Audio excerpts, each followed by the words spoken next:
We'll see them soon, but first, some news tonight. Targeting and exploiting our most vulnerable for profit. That's the accusation levelled at Optus, as the ACCC today launched a bombshell lawsuit against the telco. Our nation's second biggest telco slammed by the consumer watchdog. Products that they did not want, did not need and could not afford. The ACCC today suing Optus for allegedly exploiting hundreds of vulnerable customers, some living with mental disabilities or diminished cognitive capacity, others unemployed or with limited financial literacy, pressuring them to buy products. There is a young woman, she has intellectual disability. The sales staff befriend her, make arrangements for her to come to the store without the carer. She's then sold multiple products. That is targeted conduct.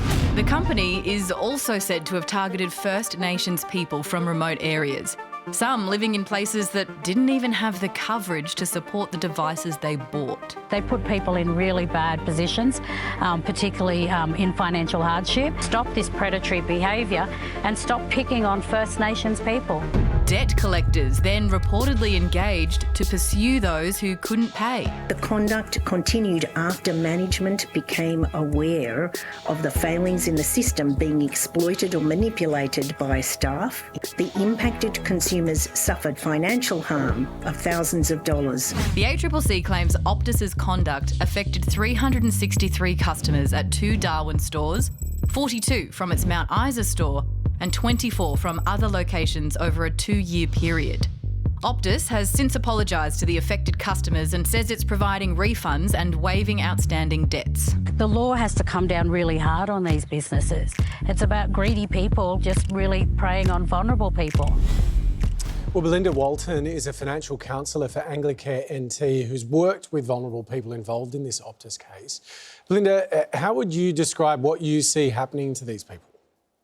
Oh, it's devastating. It's sad. It's it's shocking, really. You just wouldn't think that these tactics would be used. We wouldn't try and sell our family or friends things like this and use these tactics. So why is it okay for larger organisations to do it on the vulnerable? My clients, who 90% of them are First Nations, being remote and going into stores for one phone and walking out with 5 different phones and accessories and being signed up to plans when they're on Centrelink benefits and literally having a commitment of hundreds of dollars a month for these services and products.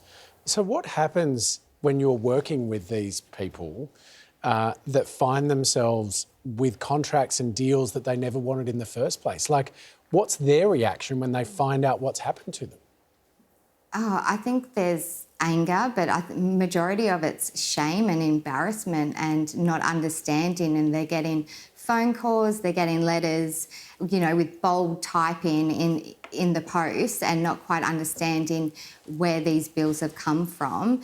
And we're seeing it all the time there. And it's not just the individual, it impacts their families and the whole community because they're paying these bills and going out without necessities like food or products for children that's actually needed in the communities.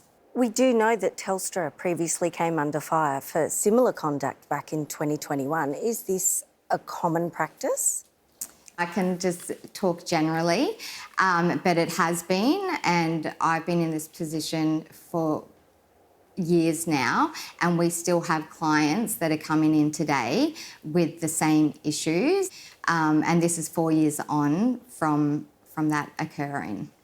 Originally, it was, you know, it's a couple hundred clients that it's happened to. We have literally thousands, and in the last 12 months, with our organisation alone, in remediation and compensation for our clients, it's in the millions. I think the good thing is they're being called out on it, and we as a community aren't going to stand for it, and something is finally being done and making people aware that it's actually happening. Belinda, thank you for your time. Thank you for having me and for getting the word out.